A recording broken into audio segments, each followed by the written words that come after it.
خسيت 40 كيلو لما وقفت دايت. ايه اللي بيحدد ده ياخد 0.8 وده ياخد 1.5 يعني وات ايفر؟ انا مش هقول هنلغي السكر، لا، انا كشادي دايما بقولها انا باكل سكر. طلع ريبورت مش فاكر من كام شهر رقم 1 في العالم مصر. الدايتنج ايه ويعني ايه ما بيشتغلش؟ انا لما ببقى ستريس بمنع اكل. 90% من الناس اللي بتعمل دايت بترجع تاني في الوزن في خلال سنة ل5 سنين. ايه اكتر مشكله بتشوفها عامه مواجهه الناس؟ ويلكم تو كي جي بودز، البودكاست المفضل ليكم لاي حاجه هيلث اند ويلنس. النهارده معايا جاست سوبر سبيشال، دكتور شادي لبيب. دكتور شادي لبيب هو واحد من أهم أخصائيين التغذية والهيلث كوتشز في الوطن العربي، وعنده أكتر من 12 سنة خبرة في المجال، وساعد أكتر من 3000 عميل يحققوا أهدافهم الصحية. معتمد كأسوشيت نيوتريشنست في بريطانيا، ومعاه ماجستير في التغذية العلاجية والصحة العامة من جامعة UCL في لندن، واللي هي تعتبر جامعة من أقوى 10 جامعات في العالم. اشتغل مع حكومات ومنظمات كبيرة زي الأمم المتحدة والسفارة البريطانية وغيرهم كتير قوي. اشتغل مع شركات عالمية زي كوكاكولا ويونيليفر ومرسيدس، وكان بيشتغل معاهم يطوروا صحة الموظفين بتوعهم عشان يقووا انتاجيتهم. وكمان هو شخصية مؤثرة جدا في المجال، فطلع وظهر في كذا برنامج معروف زي كلام نواعم، صباح الخير يا عرب. مش هقول لكم اكتر من كده، كل اللي هطلبه منكم ركزوا في الحلقة دي عشان انا متأكد هتتعلموا كتير قوي. يلا نبتدي. ازيك يا دكتور؟ اهلا يا كوتش. عامل ايه يا شولز؟ ايه المقدمة الحلوة دي؟ دي حاجه بسيطه كده. اكسايتد اللي انا ابقى معاك هنا النهاردة ولوكينج فورورد. انا ام لوكينج فورد ان اتعلم منك فعلا، مش هزار. انت راجل ليك ايديولوجي او مفهوم مختلف عن الناس اللي في السوق، وده اللي خلاني اتراكتد او عايزك تيجي تقعد على البودكاست ده عشان نتعلم منك. فليتس انجوي ات. وعايز ابتدي بسؤال بسيط وسيمبل. عاده الناس لما بتيجي تختار كارير او بروفيشن، خصوصا في حته الهيلث اند ويلنس وحاجات فيها معلومات كتير وكده، بيبقى دايما في قصه بيرسونال بيهايند ات او حاجه شخصيه. فسؤالي ليك، هل في اي قصه وراك اللي خلاك تختار الكارير ده؟ هو في قصة طبعا، وقصة كبيرة كمان، قصة حياتي كلها يعني. تتلخص في جملة، اللي انا خسيت 40 كيلو لما وقفت دايتنج. فدي ملخص القصة، اللي انا طول عمري كنت اوفر ويت، خلاني اوبيز، او عندهم مرض السمنة، اوزان رهيبة في العيلة، بشم الاكل وبتخن، بعشق الاكل، ما بحبش الرياضة. دي قصة حياتي اللي انا عشتها كلها. فضلت بقى اعمل دايتس طول عمري، واخس واتخن واخس واتخن، لغايه لما وصلت النقطه كنت حاسس خلاص ان انا يعني لازم اتقبل ان انا هعيش طول عمري تخين، لانه انا جربت كل حاجه وبرجع تاني. ففي النقطه دي كان وقت الثوره كده في 2011. خبطت في الكود بتاع اينشتاين، اللي هو بيقول لما بتعمل الحاجه تكرار ومتوقع كل مره ان هي هتشتغل او هتدي نتيجه مختلفه، ده الجنون. فقلت طب يعني ماذا لو، ودي اهميه انك تسال نفسك الاسئله المظبوطه، ماذا لو المشكله مش فيك، وده الواحد بيقوله لنفسه واللي حواليه بيقولوه له، امسك نفسك اكتر، ارادتك، مش عارف ايه، جيناتك. طب ايه وات اف المشكله مش فيك بس في الطرق اللي انت بتستخدمها؟ ودي اللمبه نورت. اكتشفت انه كل الطرق اللي انا بقالي 15 سنه من حياتي بعملها هي نفس الطرق باسامي مختلفه، بتقع في حاجه اسمها دايتنج. فلما قررت ان انا اوقف ده وابدا اشوف في ايه طرق تانية، اكتشفت انه المشكله ما كانتش فيا، وبدات المشوار اللي انا اغير بقى علاقتي مع الاكل وسلوكياتي، وده ادى ان انا خسيت 40 كيلو. سبت طب الاسنان، درست تغذيه، واتجهت في الكارير ده عشان اغير طريقه التفكير بتاعت الدايتنج. سوبر انترستينج. وبيخليني عايز اسالك سؤال رقم تاني. لما انت تقول ان الدايتنج ما بيشتغلش، قصدك ايه بمفهوم دايتنج؟ حلو جدا. احنا ممكن نقسم الجملة دي لحتتين: الدايتنج ايه ويعني ايه ما بيشتغلش. خلاص. الدايتنج ايه؟ المقصود بالدايتنج يعني ابسط حاجة من الكوميرشال دايتس والحاجات اللي انت بتقعد تشوفها، اعمل ده كيتو مش عارف ايه، بس المقصود بيه فعلا انه اي نظام بيحدك في مجموعة اكل وبيشيل مجموعة اكل من غير ما تبقى فاهم ليه. خلاص، من غير ما يبقى ليك انت حرية الاختيار والفهم والوعي انك انت تاخد قرارات لنفسك. صح. ده الدايتنج. ورقة، ميل بلان، اقطع ده، اوعى ويخوفك بقى من الاكل، فاهم يعني؟ اوعى ده هو ده شرير، وده هيعمل لك وده هيسوي لك. كل الكلام ده مش مظبوط. طب دي النقطة الأولى اللي هي إيه هو الدايتنج. ما بيشتغلش عشان الجمهور اللي بيتفرج. انت ممكن تكون خسيت على الكيتو 50 كيلو، صح. ده مش معناه اللي هو بيشتغل علميا. مقصود انك خسيت ال 50 كيلو دولت وقدرت تحافظ عليهم سنتين صح. بعد انتهاء الدايت. لان انا كنت بخس في قصتي، يعني انا كنت بخس بس كنت برجع، صح ولا لا؟ فرحتي. فانا من بدايه المشوار من وانا 10 سنين لغايه لما كان عندي 27 سنه ولا 26 سنه كنت بخس واتخن، بس في البدايه وفي النهايه كنت نفس الوزن. رجعت لل 110، انا كنت 110 كيلو، فكنت رجعت لنفس البوينت تاني. ده مش نجاح. فالنجاح تعريفه اللي انا اوصل للهدف والبقاء عليه.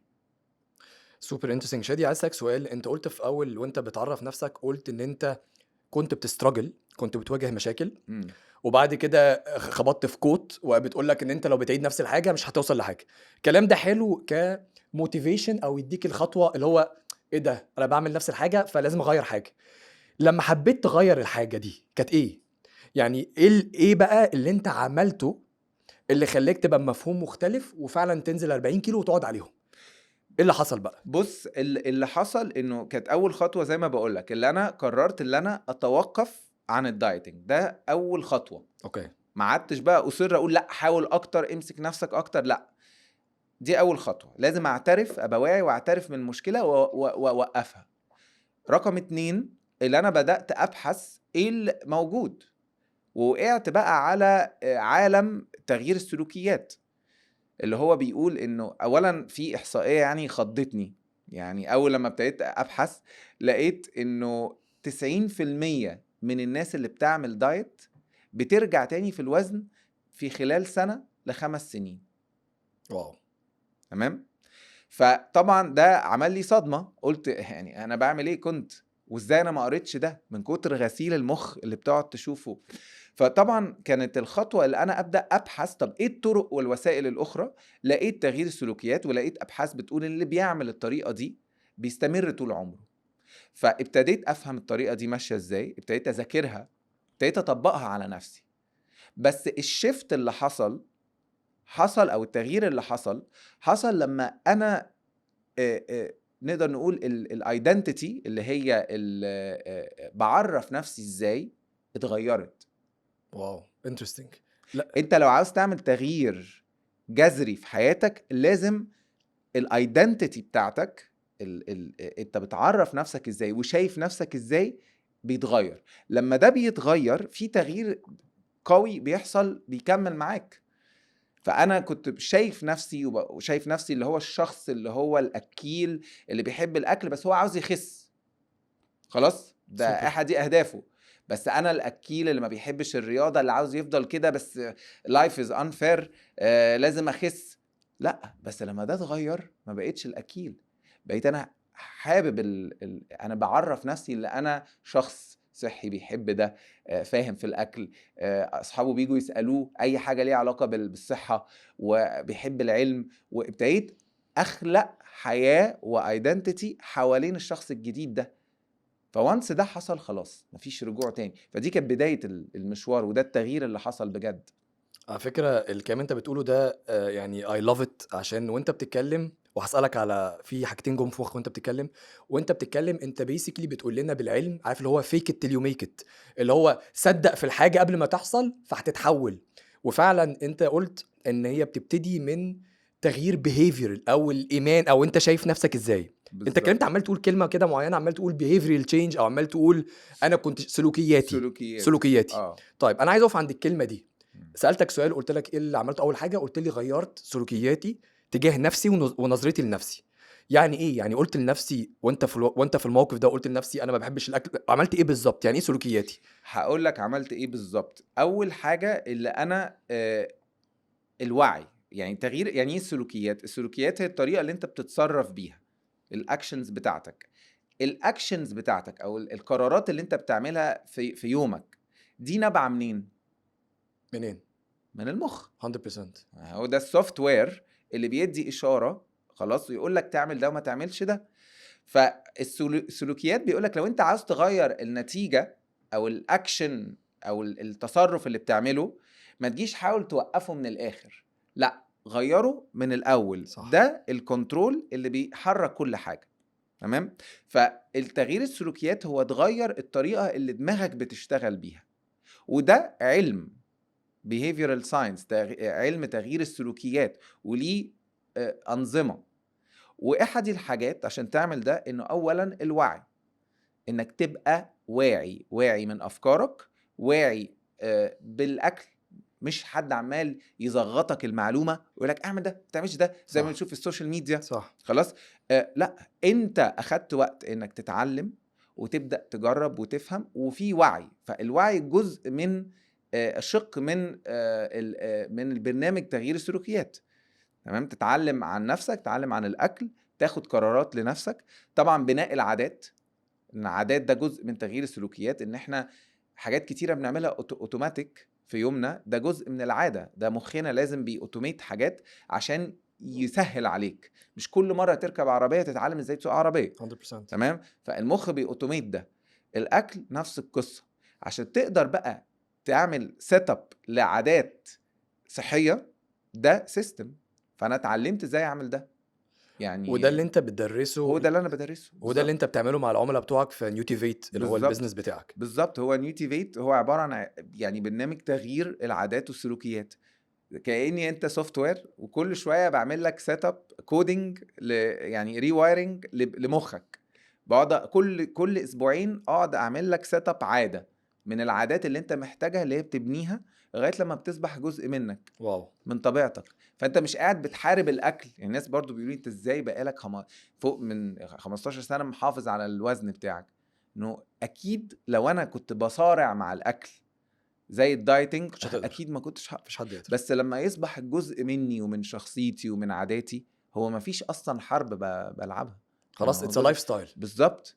يعني ازاي بتحارب الكريفنجز؟ هو انا مش بحارب الكريفنجز، هو انا علاقتي مع كريفنجز اتغيرت. فاهم؟ عايز اعرف حاجه ليها علاقه بالعاده او الهابت. انت عمال تقول يعني انا اولا السيستم بتاعك حاجه سوبر انترستنج بالنسبه لي، عشان انت مش بتتعامل كتيبيكال كوتش تعالى خد لا. انت اللي انا فهمته منك وصلحني لو انا غلط، ان اللي بيخش يشتغل معاك ده انت بتاخده كده بتغير له حياته هابتس، وتتراك كل عاده. تمام، تك خش على العاده نمبر 2، بالظبط. تك لحد ما يلم 5-6 بالظبط. عادات بتحوله كبني ادم. فانت شغال من الكور. صح. انا فهمتك صح؟ صح. طيب لو انا عايزك تغشش الناس، معلش عشان افهم اكتر.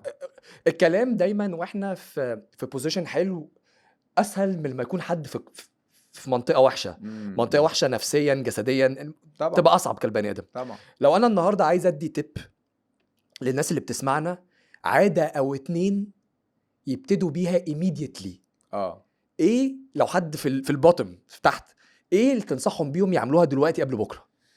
طيب يعني في عادات كتيرة، بس في واحدة طبعا احنا بنتكلم لانه كل واحد على حسب الكيس بتاعته. انت عاوز عادة عشان ايه؟ يعني ايه هدفك؟ فاحنا بنتكلم انت عاوز تنزل في الوزن، ولا انت عاوز تعمل ايه بالظبط؟ بس انا حدي عادة مهمة قوي بعلمها في البروجرام، وهي انك تاكل ببطء. انا البروجرام 6 عادات، في عادتين ليهم علاقه لا انت لازم، معلش انا مش عايز اقطعك، بس انا ببلع الاكل، عارف فاهم؟ بالظبط. عاده تقرف فيها. عاده دي عاوز اقول لك من اصعب صح. العادات اللي ممكن تعملها، ومن اكتر العادات اللي ممكن تحول علاقتك مع الاكل. يعني مفيش كلاينت عمل البروجرام ما طلعش قال كده. فليه؟ لانه اولا انت لما بتاكل ببطء في حاجات كتيره بتحصل. اولا بتدي فرصه ان اشاره من المخ تيجي لجسمك عشان تحس بالشبع. الاشاره دي بتاخد ربع ساعه. اغلبيه الناس بتاكل من 5 ل10 دقايق. ممكن تاكل 10 سندوتشات وانت مش حاسس انك انت اكلت. ليه؟ عشان الاشاره بتيجي متاخر. لما الاشاره بتيجي بتحس بالشبع. فلو انا استنيت واكلت ببطء، الاشاره دي هحس بيها، هاكل اقل من غير ما احرم نفسي. تمام. دي حاجه. الحاجه التانية انك لما بتاكل بسرعه انت اولا بتدخل هواء كتير قوي فبتنتفخ.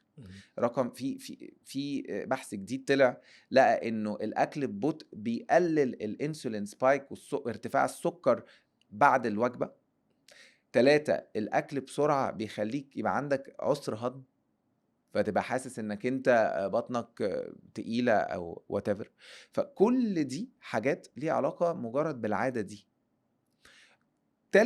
رابع حاجه انك انت ممكن تستخدم الاكل ببطء كنوع من الاساليب انك تهدي نفسك في اليوم المجنون اللي احنا نمشي فيه. طبعا انا سامع ناس بتقول احنا ما فيش وقت، احنا بنجري ورا العيال، مش عارف ايه. حلو الكلام ده، عشان كده الموضوع مش سهل. وانا في البرنامج بقول it's not about المعلومه، خلاص ازاي اطبق المعلومه دي في حياتي دي قصه تانية.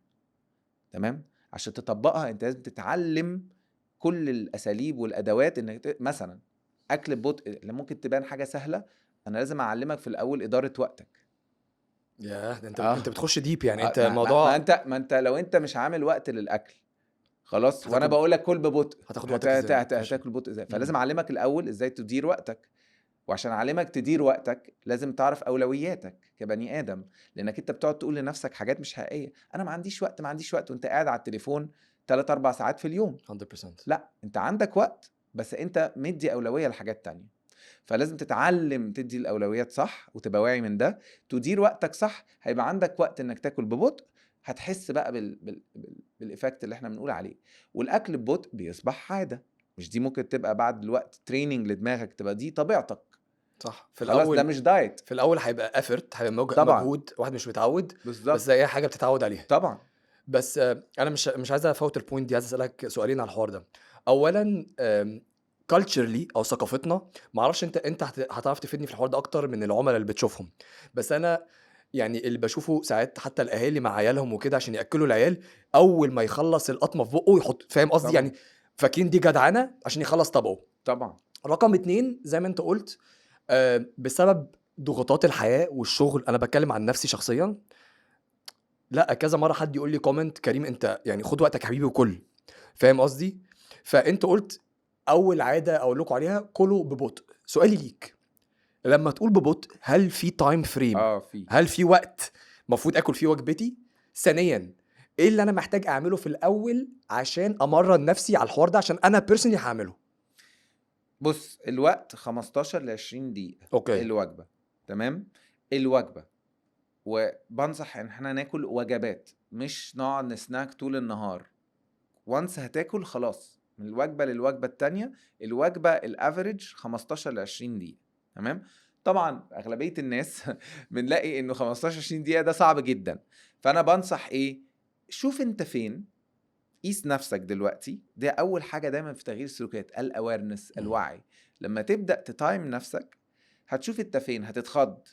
هتبدأ تحط تارجتس، يعني انت بتاكل الوجبة في 5 دقايق، حط لي تارجت 10 دقايق. تمام.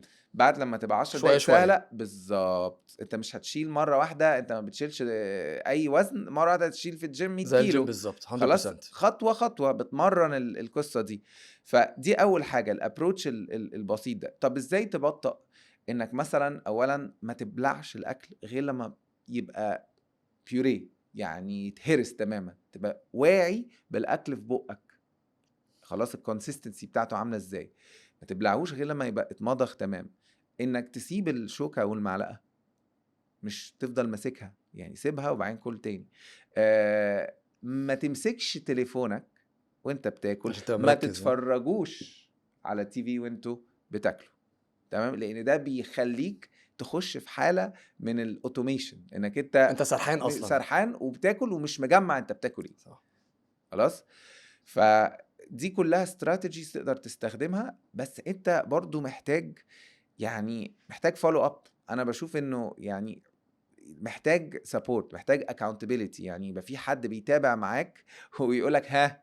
ازاي بقى بتطلب من الناس ما يقيسوا؟ هو ده يعني بتطلب من الناس يحطوا تايمر يقيسوا؟ يعني انت ازاي بتتراك حاجه زي دي مثلا بتراك الحته دي، ان انا كل يوم الناس بتعمل العاده بتاعتهم في على السوفت وير. انت بتعمل مارك الهابت ان هي اتعملت، بتعلم عليها. اوكي. فانا بيطلع لي ككوتش بتاعك انت عملت كام مره من 14 يوم. احنا كل هابت بناخد فيها 14 يوم.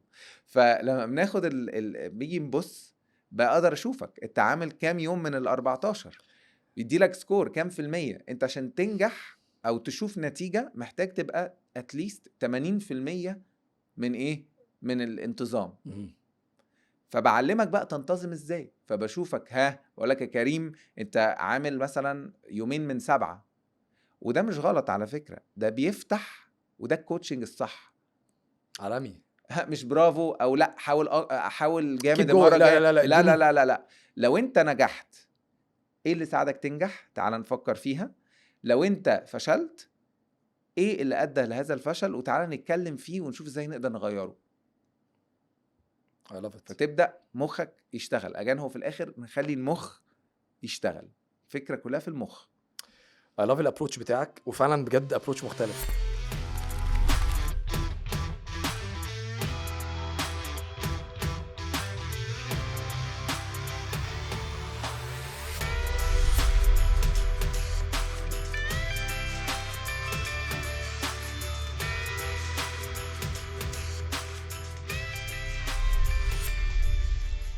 يعني لذيذ. وهسألك سؤال رقم 2. عادة بعد حتة المايندفul eating دي، او ان انت تاكل بطريقة بالراحة وكده، ايه تاني كور عادة الناس ممكن تركز فيها؟ بص يعني هديلك عادة تانية. احنا العادات بقسمهم جزئين. في عادات خاصة بالطريقة اللي باكل بيها زي eating slowly، يعني ده ملوش علاقة باكل ايه. يعني انا ممكن مثلا تاكل برجر بس خد بيتزا وقتك. بس تاكلها ببطء، هيبقى ايجابي بالنسبة لك. في عادات تانية ليها علاقة بحط ايه في طبقي.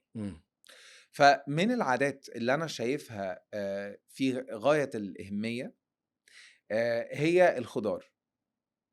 خلاص، انك انت تخليها عادة انك كل مرة تاكل فيها تبدأ تحط خضار، حتى في الفطار، حتى في الغداء، حتى في العشاء. في ناس كتير تقول لا انا باكل سلطة. تاكل سلطة ايه يعني؟ هي مرة في اليوم. لا، انا عاوزك في كل وجبة including الوجبات اللي انت في السفر، في الاجازة، في العيد، مش في العيد، ملوش علاقة بباقي الاكل ايه. اوكي. تمام. يعني انت ليه بقى ليه بنعمل ليه ده؟ بالظبط؟ طبعا في ناس كتير ما بتحبش الخضار، فبنشتغل معاهم ان هم ازاي يدخلوا ده بطريقه سهله، بطريقه حلوه، كل الكلام ده. ليه بنعمل ده؟ لانه ليه تاثير رهيب على صحتك. اولا كل الناس اللي عندها كوليسترول والسكر والكلام ده كله، الخضار اولا بيقلل الكوليسترول بنسبه 25%. واو. ده بنتكلم كده بيسك. تاني حاجة الخضار بيخلي ان السكر ما يعلاش في الدم. فانت النهاردة هتاكل كرواسون وهتاكل كرواسون بس قبليها سلطة او جزراية او whatever. تأثير الكرواسون على السكر اللي في الدم مختلف في الحالتين. صح. وجود الخضار ما بيعليش السكر. تاني حاجة إضافة الخضار هو إنك بتقلل الكالوريز. يعني إيه الكلام ده؟ إنك لما بتدخل خضار في جسمك أنت بتاخد مساحة من بطنك في حاجة كثافتها كثافة السعرات اللي فيها أقل. فأنت بتاخد سبيس بحاجة فيها سعرات أقل، فكأنك بتاكل أقل، كأنك بتزود حاجة بس بتنقص في نفس الوقت. فبتساعدك من غير ما تقعد تحسب كتير كالوريز ومش عارف ايه، انك انت تقلل الكالوريز اللي داخله جسمك بطريقه بسيطه وسهله. طبعا غير الفيتامينات وغير الهايدريشن اللي فيها. بس هتستغرب ان ناس كتيره قوي عارفه المعلومه دي. تمام، يعني بسيطه. ايوه خلاص فاهم صح، قصدك. بسيطه 100%. بس ما حدش بيعملها. 100%. واللي بيقول بعملها تعالى كده وريني اكلت ايه الاسبوع ده. اقل من 50% من الوجبات فيها خضار. فهي الفكرة كلها مش في معلومة يعني اللي هي الساينس الرهيب اللي جاب حاجة. طبعا اللي بيحاول يقنعك ان في حاجة انت لو عملتها هي دي مش عارف لو شربت ايه وعملت ايه هيحل لك مشاكلك، ده كله ماركتينج. خلاص، هي اللعبة كلها في الحاجات البيسك، بس تطبيقها بطريقة منتظمة فترة طويلة وبطريقة مريحة ليك. هو ده. عارف وانت بتتكلم فكرتني، بس الموضوع ابتدى يخف عن زمان. زمان لما كنت تيجي تتكلم عن اي كوتش ليه علاقه بالجيم واي حاجه، كان دايما يجي لك، معرفش انت واجهت الناس دي ولا لا، بس أنا بتكلم عن اكيد نفسي. واجهت.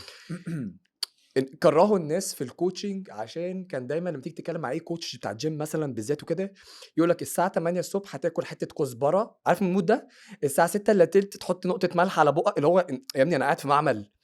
لما الدنيا اتغيرت وابتديت انا حتى اتعلم وبتاع، لقيت ان كل ده هكس. هو نفس الاكل يا باشا، هو فراخ ورز عادي يعني، صباح الفل. بالظبط فاهم بالظبط قصدي؟ ف بالظبط فزي ما انت بتقول ان هي موضوع، انا عارف ان انا بقول حاجه بسيطه، هي بسيطه، هي بيسكس، بس هو ده اللي بيجيب شغل على المدى الطويل. بالظبط فاهم قصدي؟ وبسيطه وانت ما بتعملهاش. 100%. يعني يا ريت هي فكره في الممارسه، في الممارسه والانتظام. فلازم نراجع نفسنا كويس ونشوف احنا فعلا بنقول اللي احنا بنعمل اللي بنقوله ولا لا.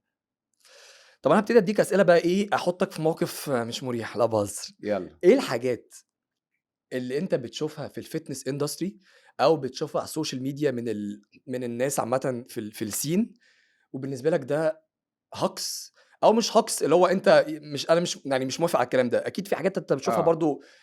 بص، احنا عندنا مشكلة يعني كبيرة جدا، انه ناس كتيرة بتطلع تتكلم في السوشيال ميديا مهم. ومحدش عنده الكواليفيكيشنز، او محدش دارس الكلام ده عشان يقدر يدي المعلومة صح. تمام. صح. يعني حتى الدكاترة على فكرة يعني مم. مفيش تنظيم للموضوع ده، واحنا عاوزين مور تنظيم في القصة دي. يعني النهارده اتخضيت، يعني شفت فيديو واحدة دكتورة طالعة بتتكلم على الكانسر وازاي تتفادى الكانسر وحاطة قصادها براند يعني بتاعت سكر زيادة طبعا. اتقفلت قريب الأيام دي، اه. حاطة الطبق قدامها اه. وبتقول ده شكرا على الدونيشن وكده. وانت اه. اه. فهمت تقول ايه. فاهم، هي مم. بتطلع بتدي توعية عن الكانسر وحاطة الطبق اه. بتاع مش عارف ايه اللي فوق فاهم بعضه كويس انت ده. بتتكلم على ايه. اه مم. وبتقول للناس ده سبونسرد بيه. يا مم. نهار اسود. اه. فطبعا انا لما بدي معلومة على السوشيال ميديا، انا المعلومة دي قصادها دليل علمي. هو الموضوع مش آراء، الموضوع صح. انت بتستخدم كلمة ايديولوجي وانا عاوز اختلف معاك فيها، لانه احنا مش بنتكلم في السياسة، دي مش آراء، ده علم. فانت لو قلت معلومة لازم المعلومة دي اسألك جبتها منين، وانا ايش عرفني ان المعلومة دي صح.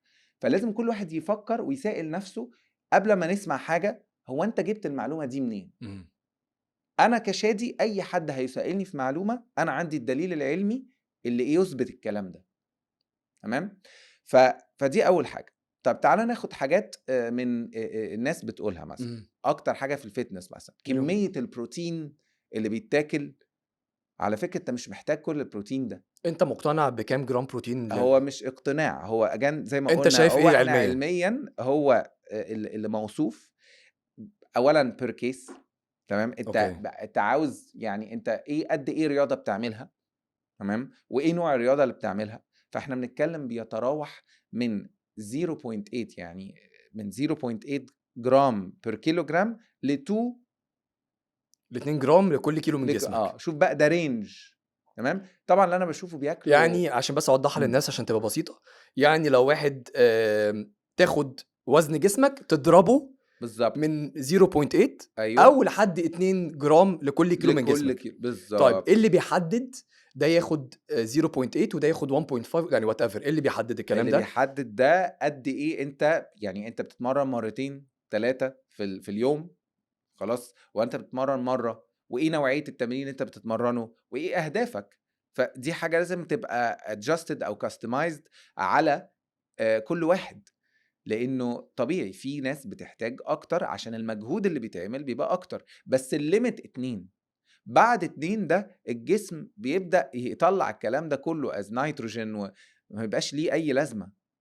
فاحنا بنشوف مثلا انه في وبعدين بقى هقول لك حاجة تانية، بيجي لي بقى الناس بتحبط لان الجولز بتاعت البروتين اللي محطوطة عالية قوي، مم. فبتعمل ايه؟ فتروح بقى ايه، طب ما انا مش عامل حاجة مش لانه قادر. صعب قوي. مم. فبيخلوا الناس كمان بيحبطوهم ويقنعوهم ان ده اللي المفروض يتعمل. مم. ففي الاخر تلاقي نفسك انت محبط ما بتعملش حاجة. مم. ده اللي احنا بناخده في الاخر، والكلام ده مش صح. سوبر انترستنج. فدي احد الحاجات اللي انا شائعة اللي انا بشوفها في من ال البروجرام اللي انت بتعمله، ايه اكتر مشكله بتشوفها عامه مواجهه الناس؟ انا يعني لما بتيجي كده تعمل سيجمنتيشن، تعمل سيجمنتس، اكبر مشكله بتجيلك من نوعيه ايه؟ هل من نوعيه عايز افقد وزن، ولا من نوعيه كريفنج، ولا ايه اكتر نوعيه بتجيلك امم من اللي انت شفته على مدار السنين اللي انت اشتغلت؟ بص، يعني انا على مدار السنين انا اخدت مثلا بتاع فوق ال10 سنين عشان ابدا الناس تفهم اكتر انا بعمل ايه. مهم. ففي الاول غير دلوقتي طبعا، زمان كان الناس بتيجي تقول لي انا عاوز اعمل دايت واقعد اتخانق معاهم واقول لهم مش ده دلوقتي خلاص اللي جاي لي هو عمل كل الدايتس واكتشف ان هي مش هتجيب نتيجة وجاي لي بقى عاوز يصلح. فاغلبيه الناس بتيجي تقول لي مثلا ايه، انا عاوز انزل وزن مثلا، ده جول من الجولز، عاوز انزل وزن بس مش عاوز اعمل دايت، عاوز اصلح علاقتي مع الاكل، عاوز عاوز ابني لايف ستايل، انا تعبت من ان انا اقعد اخس واتخن، انا مش عاوز اعمل دايت. فدي مثلا حاجه شائعه جدا بتجيلي، ده اللي بيجي كده. في طبعا ناس تانية بتبقى جايه عشان صحتها بيورلي، يعني ناس عاوزين مثلا نتعلم ناكل ازاي عشان عندي كوليسترول او السكر او كده اهو. فدي بتيجي ناس كتير قوي. في بقى ناس تالتة وده شائع جدا برضو، الايموشنال ايتنج، الاكل العاطفي والستريس ايتنج، انه دي بقت حاجه شائعه جدا، اللي انا احس بفقدان القدره اللي انا اكل، قصدي فقدان السيطره على نفسي قدام الاكل لما ببقى زهقان متضايق مبسوط whatever stressed. كل ده بنشتغل عليه وده شائع معلش جدا. يا شادي، الايموشنال ايتنج، عشان الاكل العاطفي. عارف بالظبط الاكل العاطفي فعلا منتشر قوي. علميا بيحصل ايه في الجسم؟ ايه اللي بيحصل في الجسم امم اللي لما حد مش كل الناس على فكره، في ناس انا منهم، انا لما ببقى ستريسد الاوبوزيت بمنع اكل. بتمنع اكل. فاهم قصدي؟ اه مثلا مامتي مثلا لما بتبقى ستريسد بتاكل.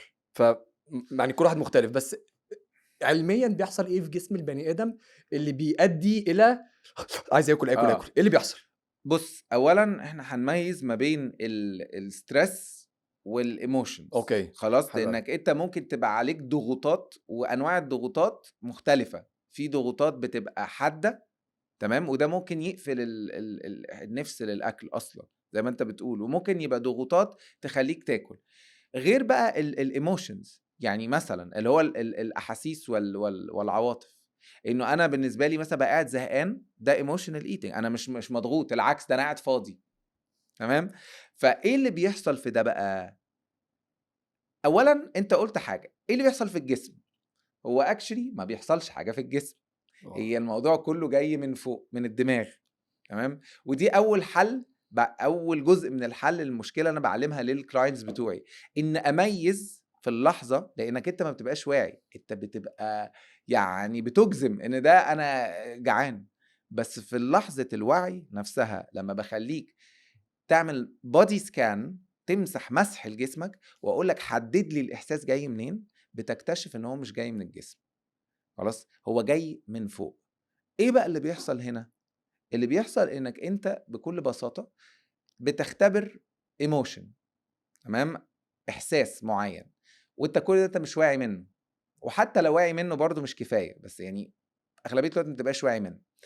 الاحساس ده بنسميه نيجاتيف، ودي مشكلة ان احنا اللي قررنا نحكم عليه ان الاحساس ده غير مرغوب فيه ومش مفروض احس بالزهق. هو الزهق على فكرة شعور طبيعي، يعني موجود ولازم اتقبله، بس انا بحس باحساس مش حلو، مهم. فبعمل ايه؟ مش عاوز احس بيه، مهم. مش عاوز اقعد بيه. دايما بدي المثال كاني مثلا معايا كوره كده فيها نار، رميتها لك، مهم. انت مش عاوز تمسكها، مهم. مش مستحمل تقعد بيها، تمام. فانت بتبقى قاعد مش على بعضك لانك انت مش عاوز تقعد بالاحساس ده، بتهرب من احساس معين، تمام. والاحساس ده بيبقى شعور بقى بالمضايقه او اسباب كتيره قوي، حاجات كتيره قوي. فبتلجأ لايه؟ بتلجأ انك تديستراكت نفسك او تطلع بره ده، انك تحاول تشتت نفسك انك تعمل حاجه تانية. طب الحاجه التانية دي مش بس هتبقى حاجه عاديه، هي حاجه خلاص بتخلي مخك يفرز حاجه باحساس حلو، سيروتونين، السيروتونين. تمام. احنا كده، احنا ربنا خلقنا ان المخ عشان ما نموتش في الغابة، انه لما يبقى في حاجة فيها كالوريز جامدة، سكر، دهون، مخنا يسجل ان عاوز من ده اكتر، عاوز من ده اكتر، عشان ايه؟ يخليني. فاحنا مخنا اصلا باي ديزاين كده. فانا لما النهارده باجي مره كنت متضايق ورحت واكل حاجه حلوه، فتة خلاص المخ بيعمل ايه؟ يدي المخ سيجنال. بيسجل ده، ان كل مره تحس بالمضايقه خلاص روح لده عشان احس بالايه. طبعا الاحساس ده زي البنادول، يعني تاخد حاجه بتدي لك كده احساس كويس شويه، وبعد كده بترجع تاني المشكله. اكشلي المشكله ما بتتحلش وبتتفاقم. صح. ف... وبترجع بجلد معظم الوقت. وبترجع بجلد. فده ده السايكل بتاعت الايموشنال ايتنج او الاكل العاطفي. فهي مش من الجسد، هي جايه من المخ. عشان كده احنا بنقول دلوقتي الموضوع، انا ما بقتش زي ما كنت بقول لك قبل كده، انا ما بقتش موضوع تغذيه بس. هو الموضوع فيه حاجات كتيره مترابطه ما تقدرش تشيلهم مع بعض. بشتغل مع كلاينتس على الحته العاطفيه، انك تعرف تحدد وتسمي الشعور اللي عندك. يبقى عندك نوع من الايموشنال ليترسي، اللي هو معرفش بالعربي ايه الليترسي، اللي هو علم، يعني انك تبقى عندك وعي. ادراك بمشاعر وات ايفر. بالظبط، ادراك بمشاعرك، تعرف تسمي مشاعرك، تبقى واعي منها وتعرف تتحكم فيها. ده مش حد بتاع تغذية هيعلمك لا. الكلام ده. فهي موضوع مترابط. فتبص تلاقي بقى الناس اللي عندها القصة دي، وطبعا ده بيسبب التخن. ليه؟ لانك انت طبعا بتاكل اكل انت مش جسمك محتاجه وبشراهة. فالناس دي تعمل ايه؟ عاوزين يحلوا المشكله فيروحوا لحد بتاع تغذيه، تمام، ينيل الدنيا اكتر، يقول لهم طيب مفيش مش عارف ايه. ما انت ما حلتش المشكله من جذرها. انت لازم تشتغل على الحته الايموشنال. شادي كلامك بجد حلو، صدقني مش بجاملك على فكره. وانت بتتكلم انا عمال لينك بحاجات يعني زي كده. اللي يجي يقول لك ايه، يعني انا بواجه الكلام ده كتير. اللي يجي يقول لك ايه، يا عم انت ماشي على دايت وبتاع، يا عم انا عايز اعيش مبسوط. يعني بص الكلمه طالعه ايه، عايز اعيش مبسوط. عايز مبسوط بايه يعني؟ قصدي مش قصدي ومين انا حزين، انا مبسوط جدا، فاهم قصدي؟ ف يعني ايه علاقه الانبساط بان انا اطلب اكل بالليل؟ مش معنى كده ما بطلبش، انا كريم لا بطلب وبحب الحياه وبعشق يعني بالظبط. عادي بالانسد. بس قد ايه وانت بتتكلم من الحاجات اللي بسمعها في الشارع انت بتقولها بطريقه ساينتفك وعلميه، بتتقال بطريقه بلدي، فاهم؟ انا عايز اعيش مبسوط، انا عايز اطلب اللي انا عايزه، يا عم ايه الدايت ف عجبني قوي طريقه ان انت وضحت الفرق ما بين الايموشنال ايتنج والستريس. يعني عاده بنخلط، بالظبط. بس لما انت بينتها كده. عاوز اقول حاجه عن النقطه اللي انت قلتها دي، انه مش عيب. وبرضه ناس بيبقى عندها كتير كلاينتس بتوعي بيبقوا عندهم جلت في الاول وهم جايين، ان انا بحب الاكل. هو على فكره هو مش، هو اكشلي انت جسمك باي ديزاين، انت دماغك دي معموله انك تحب الاكل. وانك لو ما كنتش بتحب الاكل كان زماننا كسبيشيز انقرضنا. ما انقرضنا. فمش عيب ومش غلط انك تحب الاكل، والاكل متعه. انا شخصيا بحب الاكل جدا وبستمتع بالاكل، ومش لازم الاكل الهيلثي. على فكره انا علاقه سليمه مع الاكل مش انك تحب الاكل الهيلثي وما تحبش العلاقه السليمه انك تعرف تاكل من ده ومن ده بطريقه متزنه، تمام، من غير ما يضرك. فلا يعني انت عادي انك تحب الاكل، بس الفكره كلها انت عامل توازن. طب هسألك سؤال على حتة حب الأكل دي، عشان أنا عندي وجهة نظر وعايز أسمع وجهة نظرك فيها. اوكي. تحب الأكل وتحب الحياة ده نورمال، إحنا بني آدمين. بس طالع على السوشيال ميديا دلوقتي حب الأكل اللي بشراهة. معرفش، أنا مش عايز يا أقول رأيي عشان خبر. المفروض أنا هنا بقى في بودكاست هو محايد والهجص لا ده. لا مش بس أنت فاهم مفروض. قصدي، اللي هو الواحد يحط الطبق تحس عينيه. أنا معرفش، الناس مختلفة، ما بحكمش على حد، بس أنا ببقى قاعد بتفرج اللي هو يعني أنا بحب الأكل برضه، وبحب البرجرز وبحب السوشي وبحب الأكل بعشقه. بس في أكل في حب أنا بحسه برافو عليك يا كريم. عدى البوردر لاين. برافو عليك يا كريم. انا والله انا امبارح نزلت ريل، الحمد لله، يعني في ناس كتيرة يعني وافقوا عليه وناس كتيرة نشرته. بعمل موفمنت دلوقتي. برافو انا عليك. دعيت كل الناس اللي في الفيلد ينضموا لي، واحب انك تنضم لي، اللي احنا نعمل كامبين ضد الفكر اللي بيبقى امبوزد او محطوط علينا ده، اللي عمره كان من ثقافتنا بتاعت الاكتر والشراهه والنهم واللغوصه واللي اكتر من الزياده. انا دي دراستي، انا عملت ماجستير في جامعه UCL في لندن في تغذيه الصحه العامه، خلاص. فدي بقى دراستي. عملوا ايه في انجلترا في 2016؟ لقوا انه اعداد السمنه زادت بطريقه خزعبليه. خلاص. وده بيأثر على المجتمع وبيأثر على البلد، لانه كل ده الناس دي بتحاول تتعالج من السكر ومن الكلام ده. بيجهد الدولة، وفي فلوس كتيرة هم مش ملاحقين عليها، ووفيات كتيرة جدا. فقال لك عملوا ايه؟ حكومة انجلترا راحت منزلة بقى، عملوا لجنة علمية مش عارف ايه، وراحوا نزلوا قرار حملة بقى عملوها، اللي هو برنامج السكر القومي. قال لك كل البراندز هتقلل السكر ب20%. عاوز اقول لك يا كريم، شوف الجبروت. براند زي مثلا مارز وكيت كات والحاجات دي اللي بقى لهم قرون بفورمولا الكاستمر عارفها، هتغيروا الفورمولا، هتقللوا السكر.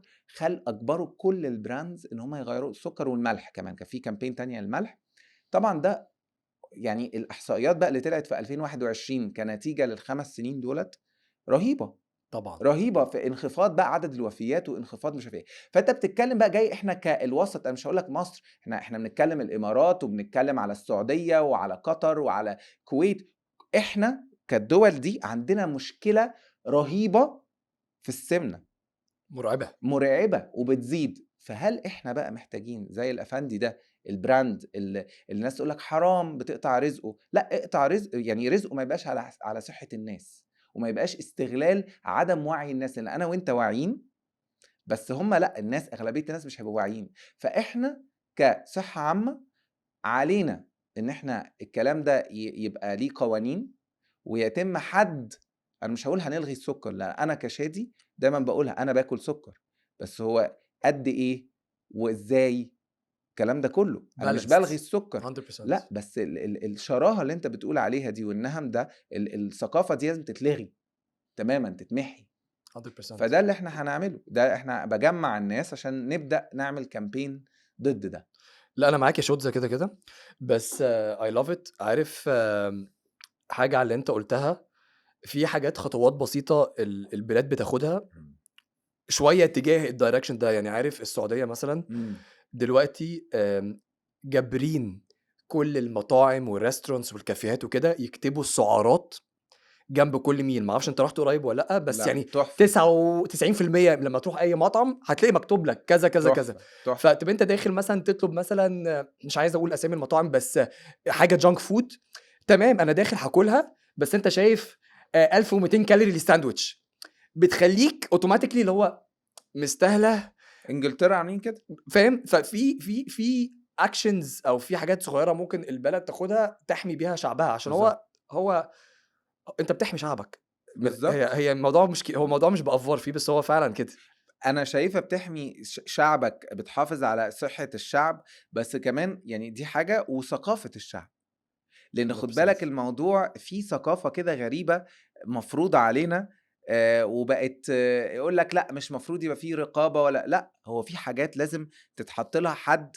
اسامي المنتجات اللي بيستخدموها الشركة دي يعني مقززة صراحة. يعني انت بتدعو لايه؟ يعني مش فاهم قصدي الانحطاط ده ايه؟ مش بيس. بس عاوز اقول لك احنا لازم نتحرك، ما ينفعش نقعد نتفرج ونقول ايه اللي بيحصل. ما هو بيحصل عشان الناس ما بتتحركش. صح، انت سايب لهم المساحة، صح. انت لازم تتحرك.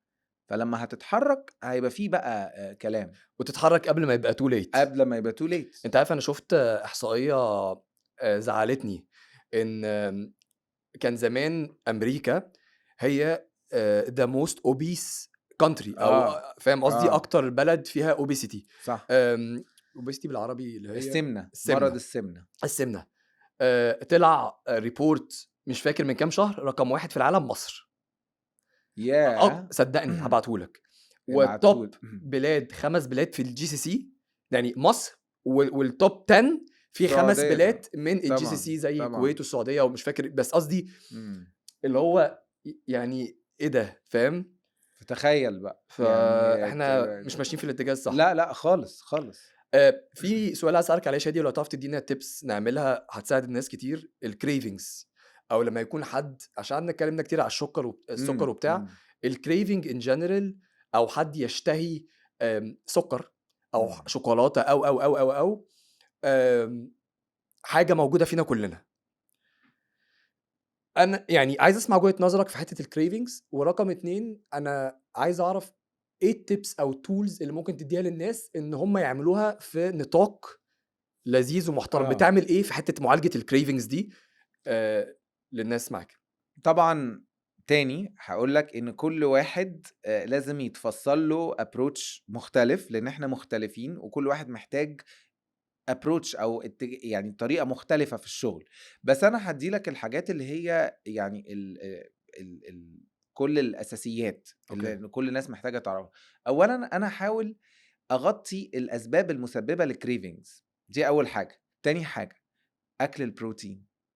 اغلبيه بالذات الستات اللي بيجي لها كريفنجز بالليل حاجات مسكره بتبقى ناتجه من عدم كفايه البروتين في الاكل.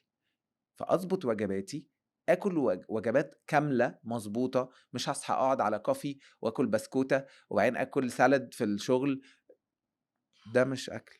انت لازم تاكل وجبات محترمه فيها بروتين عشان تقلل الكريفنجز بتيجي نهايه اليوم. تالت حاجه ما تجيش تقطع كربوهيدرات او نشويات وسكريات طبيعيه عشان ما تجيش تحتاجها في الاول وفي الاخر هتحتاجها. صح. فما تجيش تقطعها، نظمها، اعرف تحط ايه وقد ايه، مش تلغيها. فدي حاجات هتساعدك انك انت تقلل ان الكريفنج ده يحصل. طيب لما بيحصل اعمل ايه؟ اولا البيت، انت عارف انك بيجيلك الحالات دي بالليل، ما تجيش بقى بيتك تملاه كله شوكولاتات اللي انت بتكريفت وتيجي تقول لا هقاوم. ولو معاك ناس في البيت بيحطوها لازم نعمل حوار معاهم، نتكلم معاهم، نشرح لهم ازاي نقدر نوصل لحل وسط. مثلا الحاجة ما تتحطش قدامي، وده مش عشان انت ما عندكش إرادة، هو الإرادة جزء من الموضوع بس هي جزء بس المحيط بتاعك والبيئة بتاعتك بتلعب جزء رهيب في عاداتك. اعذب نفسي ليه يعني؟ بالظبط بالظبط، المحيط بتاعك لازم تنظمه. فما تجيش تحط الحاجات دي، حط حاجات تانية. مثلا ممكن تروح حاطط مثلا فروتس، ممكن تحط مثلا درايد فروتس مثلا اللي هي الفواكه المجففة، التمر اللي مش عارف ايه الحاجات دي، او مثلا شوكليت مثلا اللي هي الغامقة اللي هي الدارك شوكليت. الحاجات دي كلها تبقى موجودة. تمام. فدي الجزء التاني اللي هي البيئة. الجزء التالت بقى هي لما هتيجي تقعد خلاص نفترض فيه شوكولاتايه وهتاكلها حتى لو هي مش هيلثي. البطء هنا بيلعب دور رهيب، انك تقعد مش تبقى، انا بسميها الحرامي، تبقى واقف كده على كاونتر المطبخ وقاعد بتشفط الاكل. لا لا، اقعد شوف اللي انت عاوزه، حطه في طبق، خلاص حتى لو شوكولاتايه حطها في طبق واقعد وحط التايمر وكلها ببطء. حتى بعلم الكلاينتس بتوعي تمارين التنفس، نفس كده بطريقه معينه يخليك انك انت تهدى، لانه الايموشن قلنا ده جاي من حته عاطفيه، احساس في هنا. فلو قدرنا نهدي ده الكريفنج هيروح. فانك انت تقعد وتهدى وتعرف تهدي نفسك وتاكل. انت مش هتقول لا، بس انا هاكله ازاي؟ ده بيخلي الموضوع يبقى في كنترول رهيب. ودي obviously حاجات بتاخد وقت ان احنا نتعلمها. دي 100% مهارات، اكيد يعني. مهارات بس بنحققها يعني، بتحصل يعني، دي اكيد بتحصل. بتتعلمها وخلاص وتبقى انت كده المتحكم.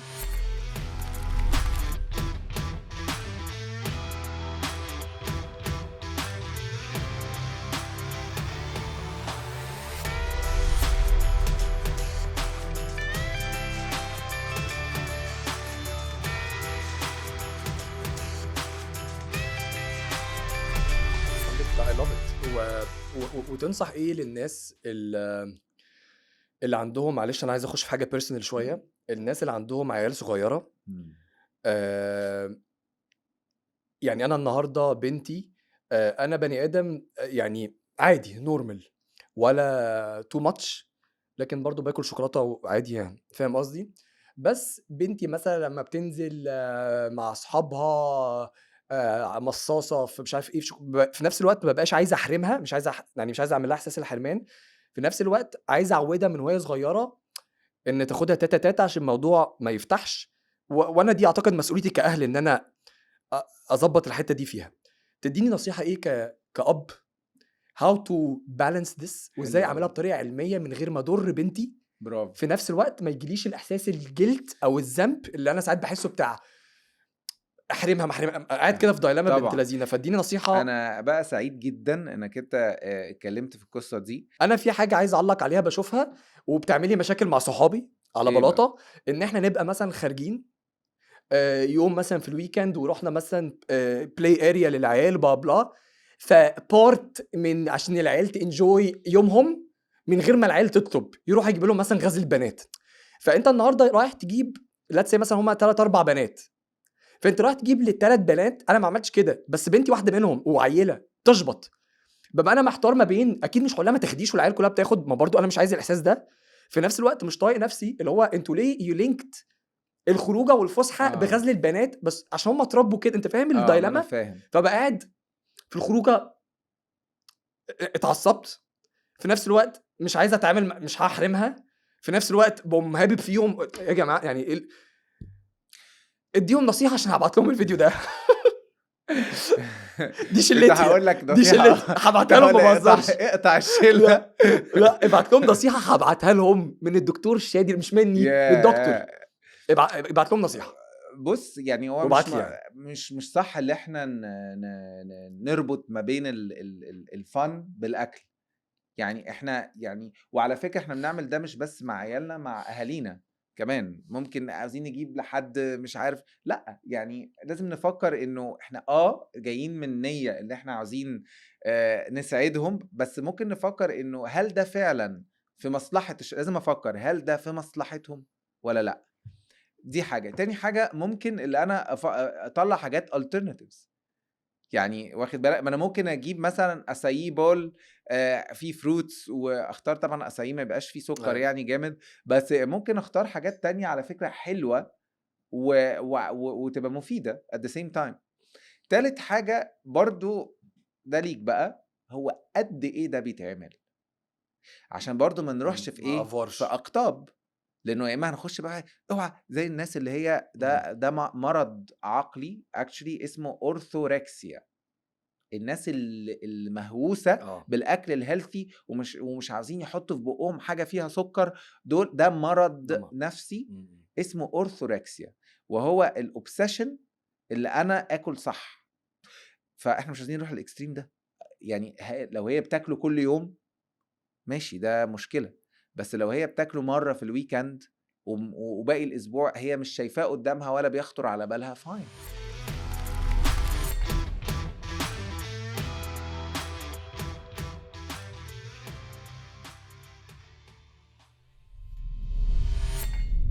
جدي هسألك سؤال أخير.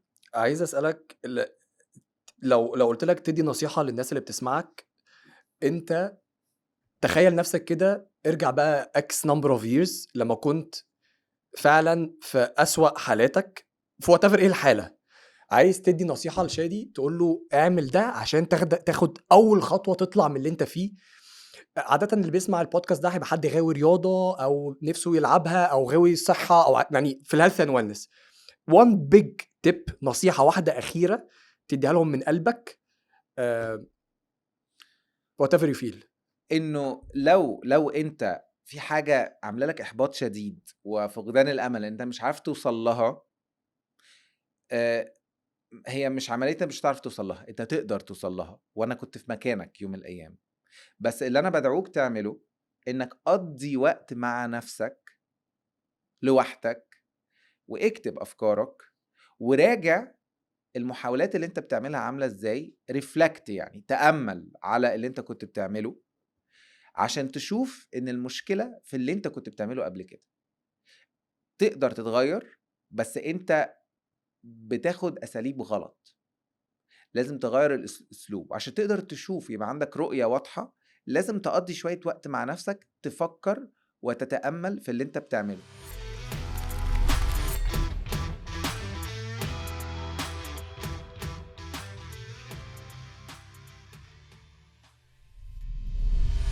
عايز اقول حاجه بس للناس اللي بتسمعني، يعني لو حد يعرفني بقاله فتره او حد ما يعرفنيش، الهدف بتاع البودكاست ده ان انا اجيب ناس فعلا رير او نادره تلاقوها في مجتمعنا. الدكتور شادي واحد منهم، واحد متعلم بطريقه مختلفه، طريقته ازاي بيغير للناس الهابتس وعاداتها من اللي اتكلم فيه. هو ادى نبذه. هكتب الديتيلز بتاعته في الديسكريبشن. بنصح لو حد الكلام ده اثر فيه يجات ان تاتش مع حد مختص. شودز I can't thank you enough. اتعلمت منك كتير. انا عارف احنا اكيد هيبقى لينا كذا قعده طبعا مش هنخلص، بس انا من القعده دي بس واسمي واحد مطلع عن الهيلث اند ويلنس اخدت نوتس هطبقها. صدقني مش بكلمك من اول المايندفول ايتينج لازاي اعالج حاجات يعني كلام كتير قوي مش عايز اقعد اعيده. ده pleasure having you here. Thank you for having me. بشكرك.